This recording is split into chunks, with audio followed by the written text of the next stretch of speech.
Muy buenas a todos y bienvenidos a vuestra casa de Fórmula 1. Bienvenidos a un nuevo vídeo donde vamos a tratar toda la última hora. Os vamos a contar cómo Alonso ha quitado valor a su defensa frente a Checo o cómo incluso llegó a estar jugando contra él porque estuvo cambiando su trazada. Vamos a hablaros sobre el equipo Mercedes, sobre cambios a futuro y muchos más temas que tendréis todos detallados en la descripción de este vídeo. Así que si no te quieres perder nada, accede a ella que está en la descripción y vamos a dar comienzo primero por las palabras de Fernando Alonso con respecto a esa batalla que presentó, esa batalla que protagonizó frente a Sergio Pérez y que acabó consiguiendo finalmente ganar. Una batalla preciosa de la cual hemos hablado muchísimo y os hemos contado que hay que agradecer muchísimo además que ocurriera entre estos dos pilotos, porque quizá otros dos no hubieran llegado a librarla, no hubieran llegado a tenerla. Para empezar, con otro piloto a lo mejor solo se hubieran acabado chocando, y si no, quizá el adelantamiento último que le hace Fernando Alonso a Sergio Pérez no hubiera sido posible,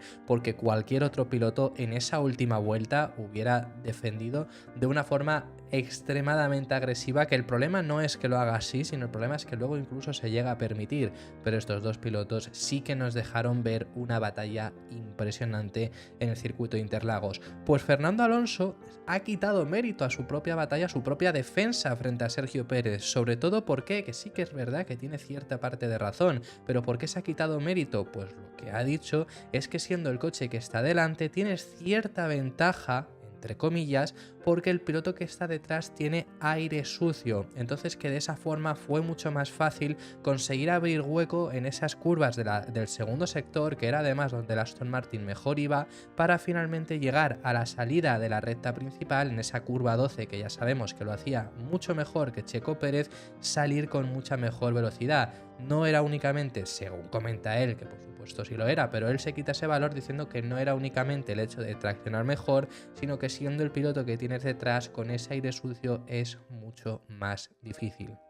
Que eso es así y es un problema muy grande que tenemos en estos monoplazas, porque en teoría no iba a haber aire sucio, mínimo siempre, ¿no? Pero que no iba a perjudicar, y efectivamente por mucho efecto suelo y por mucho no sé qué, con seguir aumentando la aerodinámica, ha vuelto ese aire sucio. No es los niveles de 2021, tampoco es los niveles de 2022, y ya en 2022 eran mayores a los prometidos, que esto es algo que para 2025 se espera que haya cambios. ¿Por qué? Pues porque se anunció a mitad de este año y ya no daba tiempo para 2024. Pero eso es lo que comenta Fernando Alonso, quitándose ese propio valor a la propia defensa que también realizó, que es impresionante la que estuvo haciendo. Lo que ha dicho es: creo que siendo el coche delante tienes un poco de ventaja en términos de agarre en las tres últimas curvas, así que me aseguré de no cometer ningún error en esas tres curvas, porque si no, Checo estaría demasiado cerca. Yo estaba usando la energía también en las rectas, solo para asegurarse de que no había oportunidad para Checo, y sí, en las rectas a veces cambiábamos de trazada. Ojo, porque eso es interesante, que ahora os lo llego también a comentar.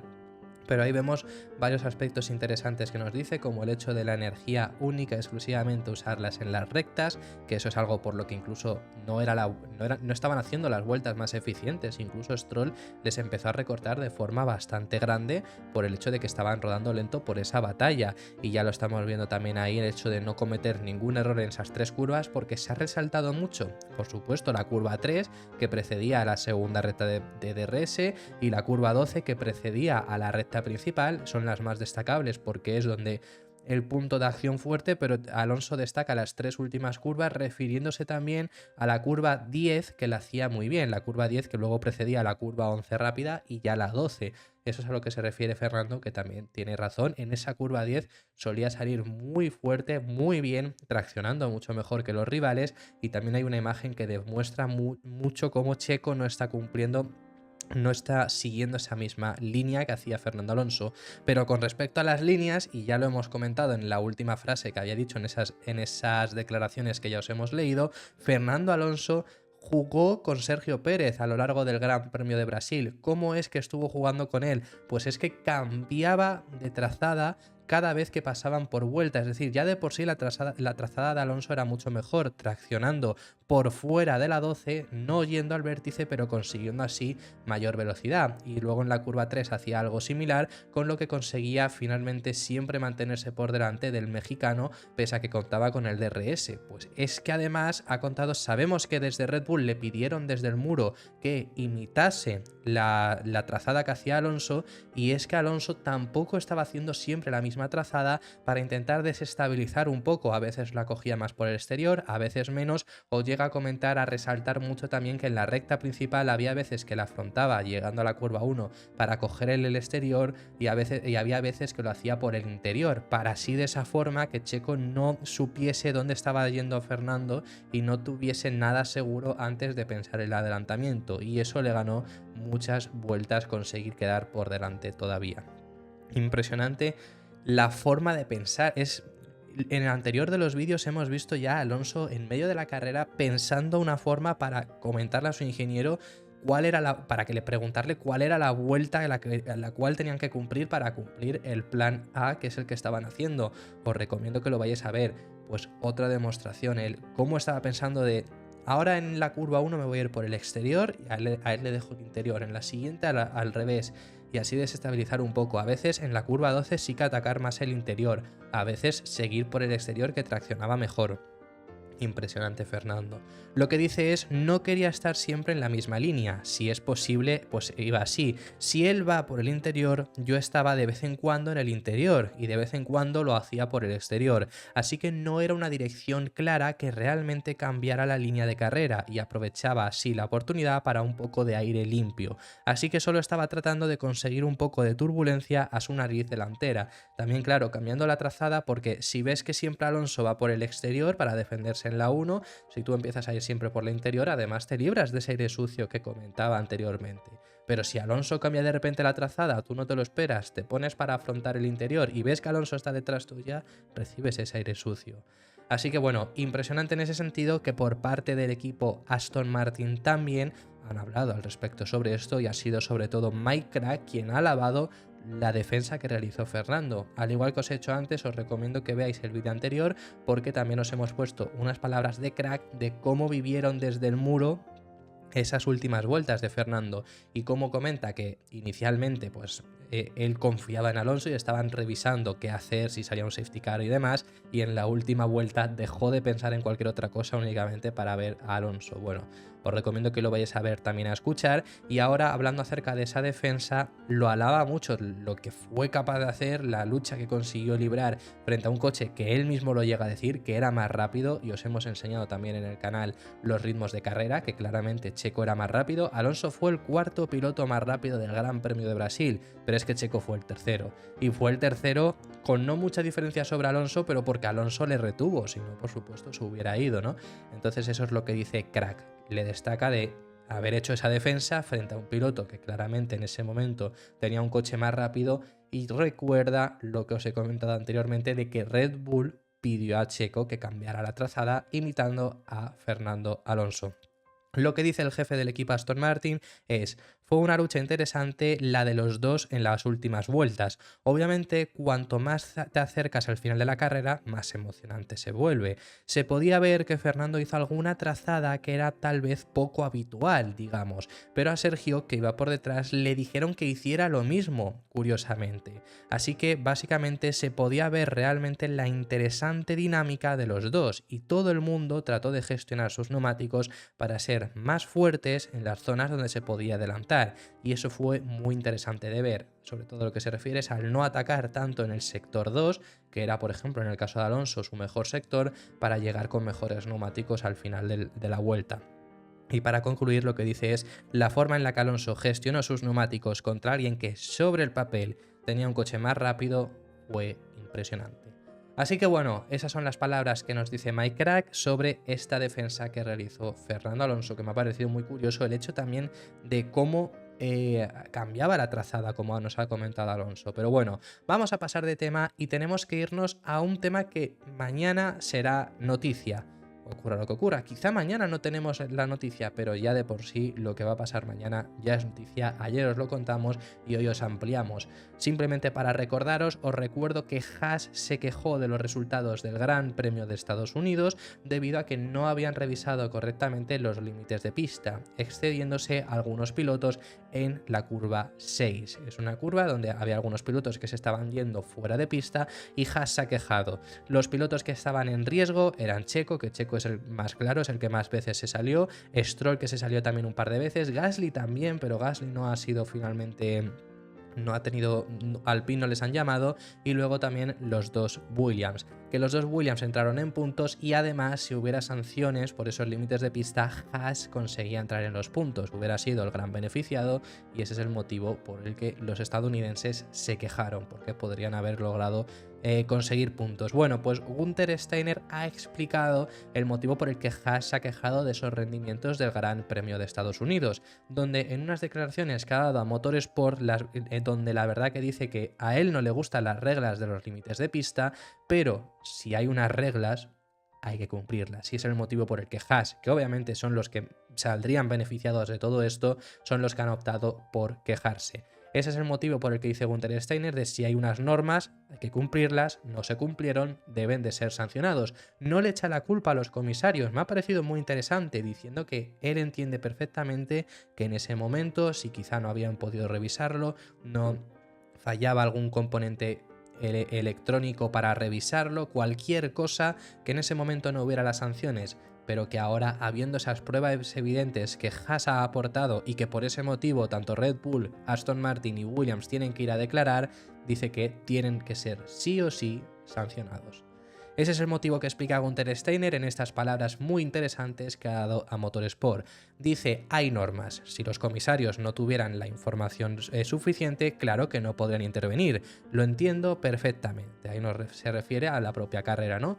Pero continúa diciendo, pero hay información. Y ahora vemos que hace la FIA una vez que tenga la información. Creo que tiene que hacer algo porque si no, hacemos normas y luego no hacemos nada al respecto. Esa es mi opinión. Respeto totalmente que si no han visto las imágenes, cómo pueden decidir con seguridad, pero ahora tenemos pruebas claras de ello. Solo queremos plantear el caso porque de lo contrario tendríamos que cambiar las reglas y para ser sincero, no soy partidario de los límites de pista, pero si hay una regla, entonces tenemos que respetarla como deporte. Se trata más del principio que de una sanción. Y sinceramente, yo la verdad que el tema de los límites de pista creo que está bien, no soy como Günther Steiner que dice que no le gusta, yo creo que sí que está bien delimitar un límite, creo que habría que delimitarlo con grava. La verdad que esa curva 6 es que es complicada porque incluso sí que hay césped, pero te puedes llegar a salir y ganar cierta ventaja sin llegar a tomar el césped. Yo sinceramente estoy de acuerdo, creo que si hay una norma es igual para todos, si Hülkenberg no se podía saltar esos límites, Checo tampoco, Stroll tampoco y ninguno de los dos Williams tampoco, por mucho que fuera mínima la ganancia, porque realmente sería seguramente muy poca la ganancia en esa curva, no es una curva donde ganes mucho saliéndote fuera de pista, pero es algo que todos tienen que cumplir, incluidos ellos. Y si luego hay revuelo en otras pistas por límites de pista, aunque no ganes ventaja, creo que aquí también tiene que haber esa sanción y estamos en la misma. Esto la FIA debería de actuar de forma más sencilla. Para empezar, debería actuar de forma más rápida, que no haya sanciones posteriores como ocurría en Austria. Esto ya es llevarlo al extremo, que va a ser 2 semanas. Y la solución es poner unos límites de pista naturales, que no seas capaz de salirte fuera de la pista y ganar ventaja. Pero bueno, esa es la explicación que dice Toto Wolff y vamos a abrir el melón sobre Mercedes. ¿Qué les ha pasado al equipo Mercedes en este fin de semana en Brasil, donde yo dije que iban a ir bien? O sea, yo me esperaba un rendimiento muy bueno de Mercedes. Ellos mismos esperaban un rendimiento muy bueno de Mercedes. Os trajimos declaraciones de Christian Horner en este fin de semana donde esperaban buen rendimiento de Mercedes. ¿Qué le ha pasado a Mercedes? Bueno, pues hay ciertos motivos por lo que les ha pasado a Mercedes, pero sí que es muy extraño o no tanto que les haya pasado en ese circuito. Pues eso lo hablaremos un pelín ahora más adelante, pero lo que sí que fue muy extraño, fuesen mejor o fuesen peor, lo que más me sorprendió es el hecho de la gestión de neumáticos. O sea, inexplicable Mercedes, que es un equipo que a principio de temporada gestionaba peor que Aston Martin. Eso es así, pero gestionaba 1000 veces mejor que Ferrari y con el paso de las carreras llegó al nivel rápidamente de Aston Martin y luego ya encima pues mejoraron incluso, ¿no? Con la caída de Aston. Pero siempre han estado mejor que Ferrari. Ferrari ha podido ser más rápido, pero no por gestión de neumáticos, sino porque de por sí el ritmo fuese más rápido. ¿Qué les ha pasado en ese sentido? Eso sí que es inexplicable y que no hay motivos para explicarlo. Pero bueno, por parte de Toto Wolff ha sido muy crítico con Mercedes. Y por cierto, vamos a traeros primero las declaraciones de Toto Wolff y ahora las de Hamilton. Y no estoy de acuerdo con las de Hamilton. Así que ahora lo vemos. Pero las de Mercedes sí que, sinceramente, las de Toto Wolff, sinceramente sí que, bueno, tampoco dice nada espectacular. Simplemente Toto Wolff ha llegado hasta un punto de que fijaros cómo estuvo Mercedes, que se ha disculpado con sus pilotos por darles ese coche en Brasil. Lo que dice Toto Wolff es: no hay excusa para justificar este rendimiento. No tengo ni tan siquiera palabras. Este coche había acabado segundo en las 2 últimas carreras y sea lo que ha hecho hoy, ha sido horrible. Luis ha sobrevivido allí fuera en Brasil, pero George no. Solo puedo pedirles perdón a ambos por no tener que pilotar algo tan miserable el fin de semana. Esas son las palabras de Toto Wolff. Bueno, simplemente pide disculpas, ¿no? La verdad que en ese sentido impresionante. Y sí que, claro, viniendo de donde veníamos, de un Mercedes donde había sido segundo equipo destacado, sobre todo en ritmo de carrera, con un Hamilton que eso destacado, porque Norris en Estados Unidos lo hizo bien en clasificación, pero en carrera cayó un poco. En México más de lo mismo. En el caso de Mercedes no fueron el segundo equipo en clasificación porque se coló Ferrari, pero en carrera lo fueron claramente, pero aquí han caído bastante. Bueno, esas son las palabras de Toto Wolff. El porqué de la caída de rendimiento de Mercedes, por lo menos Hamilton lo explica por el suelo. Recordemos que en Estados Unidos Mercedes introdujo un nuevo suelo al monoplaza. Un nuevo suelo que en Austin funcionó, que en México funcionó y que en Brasil no ha funcionado. Lo que dice Hamilton es que cree que el problema del Mercedes actual es ese suelo y que el suelo que han introducido, que esto sería una malísima noticia porque era un avance del próximo año, cree que ese suelo no funciona, sobre todo porque les hace ser muy lentos en recta, porque les necesitan llevar unas alas de aerodinámica muy altas, donde en otros circuitos más o menos habían conseguido sobrellevarlo, pero en Brasil han demostrado que eso no era funcional. Al menos esas son las palabras de Hamilton. ¿Por qué recalco el al menos? Porque no estoy de acuerdo. Quiero decir, no es tan fácil. Es que es. Ahora os digo lo que quiero decir ahora, ¿no? Pero no es tan fácil introducir unas mejoras. No en todos los circuitos va a funcionar. Lo de Red Bull no es normal. Red Bull ha ganado todas las carreras, ha sido muy fuerte en todos los fines de semana, en algunos más, en algunos menos. Lo de Red Bull no es normal. Mercedes en Estados Unidos fue muy bien, en México fue muy bien, en Brasil ha ido peor. Oye, en Brasil no te has adaptado tan bien. Tienes que trabajar para adaptarte mejor, pero no siempre vas a ser el mejor equipo. Lo de Red Bull no es normal, pero es que Mercedes no fue capaz de llegar a esos niveles. Pero es que ni McLaren en 1988, que hasta ahora era la temporada más dominada de la historia, llegó hasta los niveles de Red Bull, que van a ganar todas las carreras con la excepción de una, igual que McLaren en 1988. Ya llevan más victorias de McLaren. Verstappen, lo hemos contado en el anterior vídeo, va a romper 1001 récords. Eso no es normal. El problema no es el fondo, el problema es que el coche en sí en Brasil no ha funcionado. Es muy destacable porque el año pasado fueron el mejor equipo aquí, han perdido muchísima ventaja, pero la han ganado en otros circuitos. Han desarrollado el coche de una forma en la que ahora en Brasil ya no son tan rápidos, pero sí han sido en otros circuitos donde han ido mejor. Ha sido muy destacable.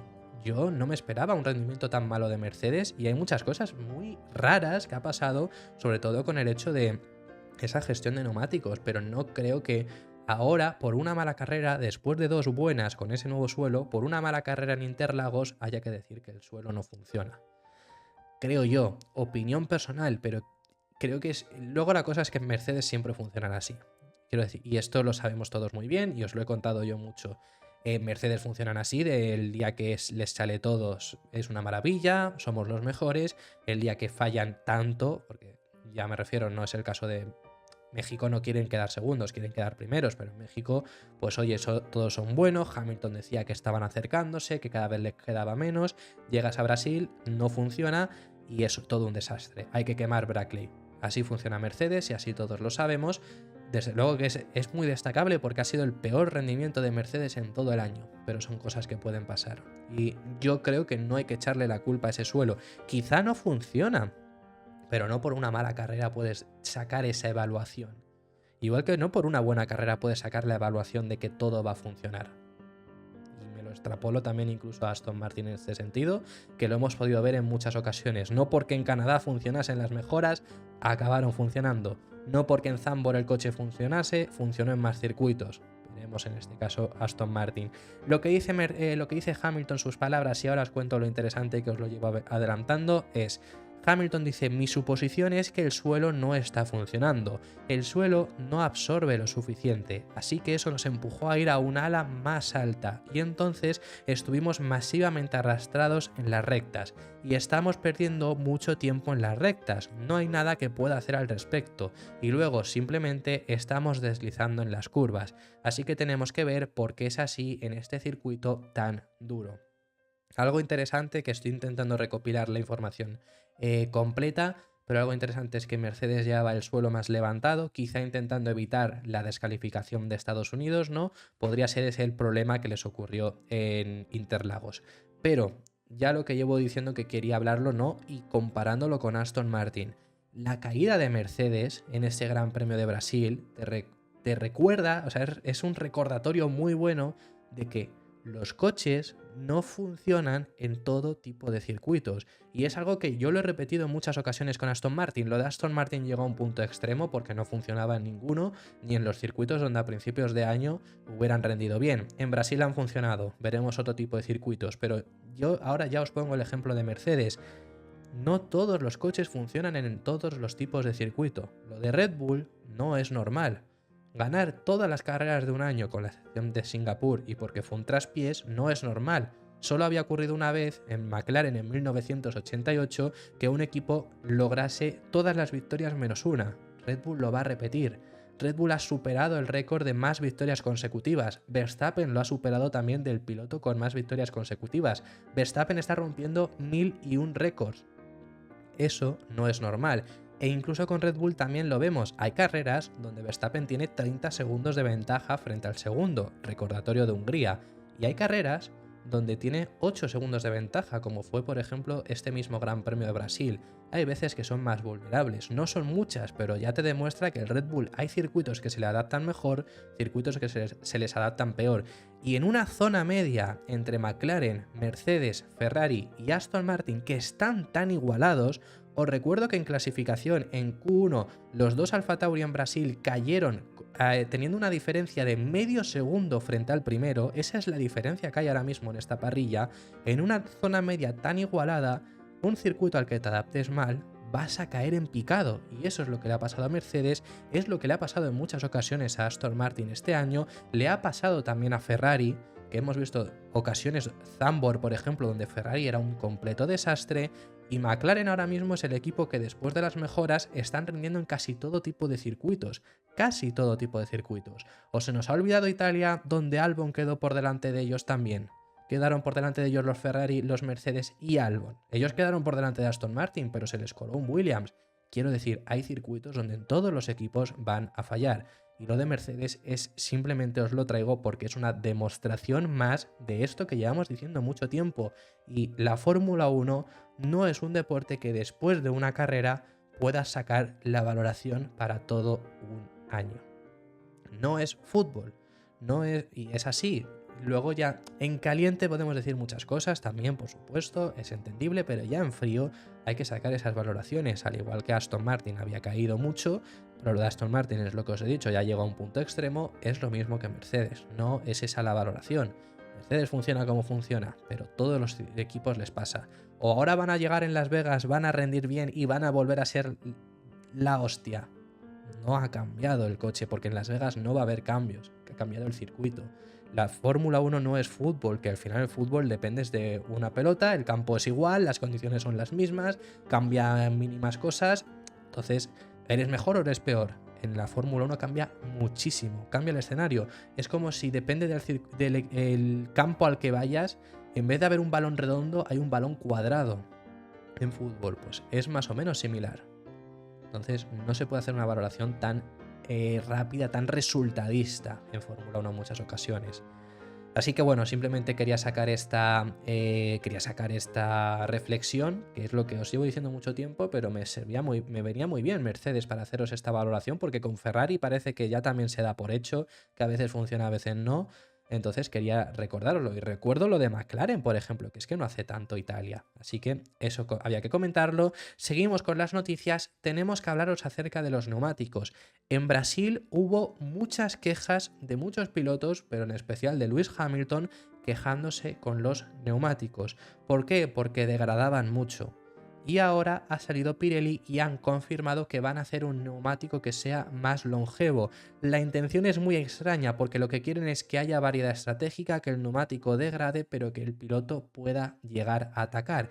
Y así no haya esas quejas de que tenía Hamilton de que la degradación era excesiva.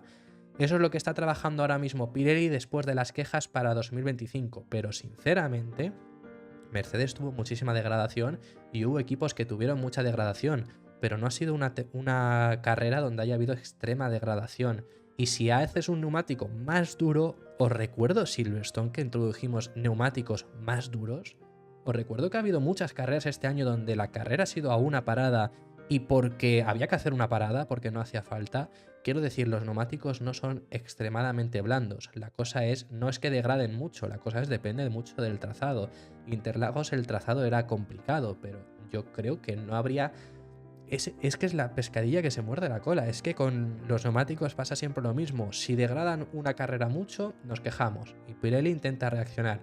Si a la siguiente hay una carrera de una única parada, nos quejamos. Porque es que no hay variedad, porque es que tal. Eso digo por la parte de los pilotos.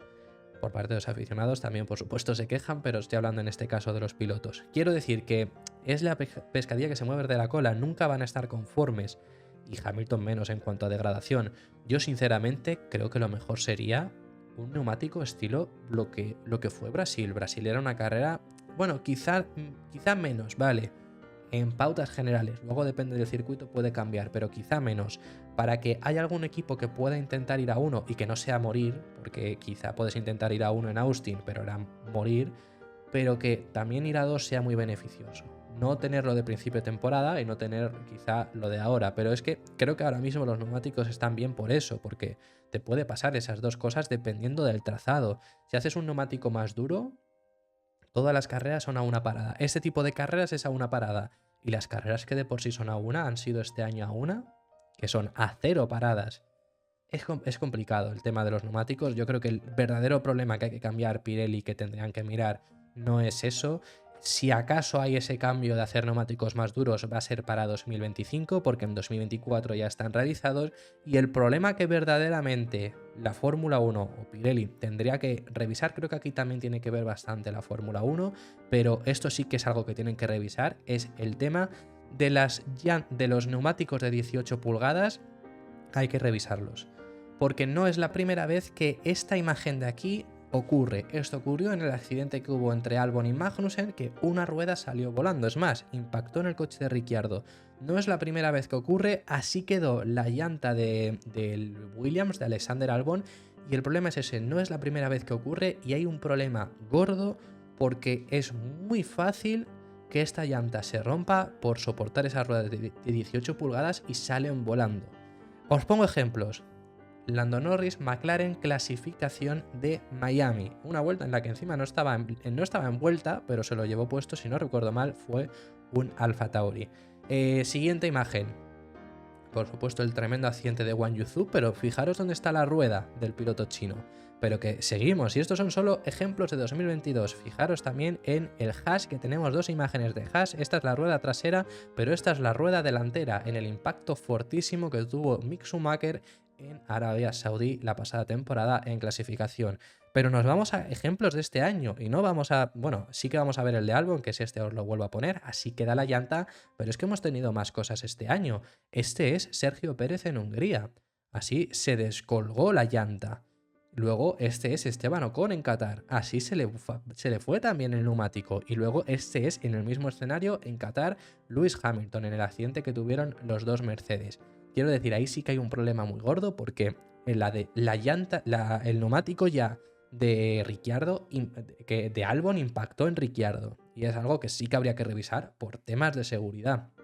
Y yo creo que los neumáticos de 18 pulgadas a mí no me gustan demasiado. Creo que son muy grandes y el problema de que sean muy grandes me daría exactamente igual en este sentido, pero el problema de que sean muy grandes es que añaden más peso.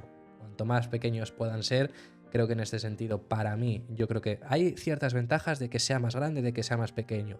Pero ya os lo hemos dicho en muchas ocasiones, que el peso debe reducirse, se está intentando para 2026 y una de las formas de reducir peso es con las llantas.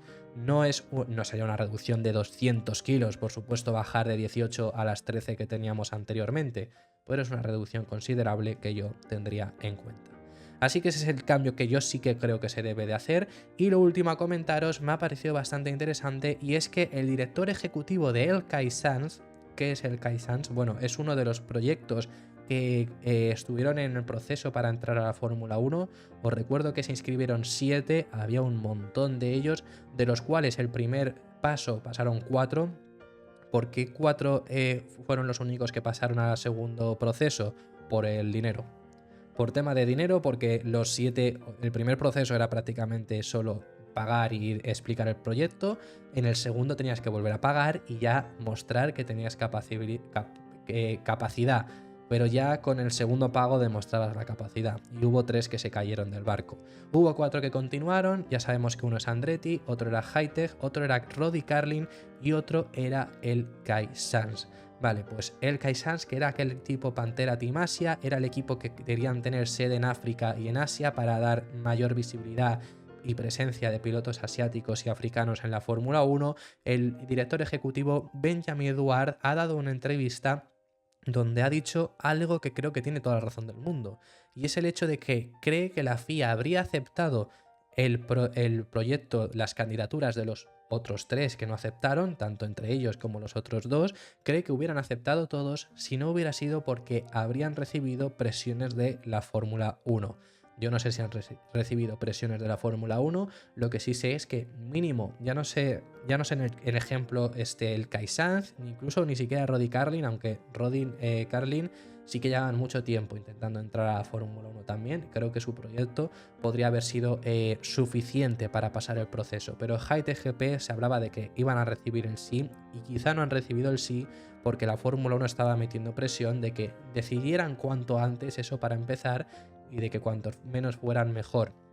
Ya sabemos las protestas, las quejas, las dificultades que le están poniendo únicamente a Andretti, únicamente a un nuevo equipo, y todo por el tema monetario, porque hay que repartir ahora entre 11 en lugar de en 10. Imagínate si hubieran aceptado 2, 3 o hasta los 4, que en teoría no se puede, o sea, en teoría como mucho solo iban a aceptar otros 2, pero imagínate si lo hubieran llegado a hacer, la de quejas que hubiera habido, ¿no? Entonces sí que estoy de acuerdo en ese sentido en lo que llega a decir, como os digo, Benjamin Durant. No hay mucho más de lo que hablar en esta noticia y no hay nada más de lo que hablar en este vídeo. Ha sido un vídeo extensísimo, pero nos hemos detenido a hablar en temas bastante importantes que hemos tenido, así que me encantaría saber vuestra opinión sobre todos esos temas en los comentarios. ¿Qué opináis sobre lo que hemos hablado de rendir en todo tipo de circuitos, sobre lo primero que hemos visto de Alonso cambiando esa forma de afrontar las trazadas y de todos los temas que hemos estado tratando, que estaré encantado de recibir vuestra opinión? Si te ha gustado el vídeo, dale un like, que nos vas a apoyar muchísimo,